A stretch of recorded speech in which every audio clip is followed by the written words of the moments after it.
எல்லாத்துக்கும் சேர்ந்துதான். இன்னைக்கு இருக்க அரசியல்வாதிகள் யாராச்சும் அனைத்து உயிர்களுக்குமான குடிநீர்ங்கிற கொள்கையை முன்னாடி வச்சிருக்காங்களா? நாம் தமிழர் கட்சி அதை முன்னாடி வச்சிருக்கிறோம்.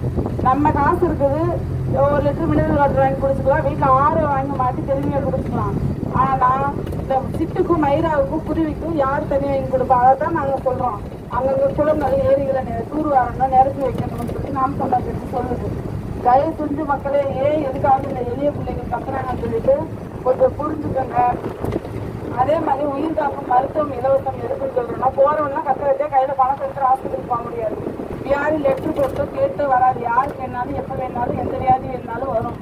அதுக்காகத்தான் தமிழ்நாட்டில் வர அனைத்து மக்களுக்கும் இலவசமான மருத்துவம்னு சொல்லிட்டு நாங்க சொல்றோம். அடுத்து தமிழ்நாடு முழுக்க தனிச்சு போட்டியிட போற ஒரே கட்சி நாம் தமிழர் கட்சி தான்.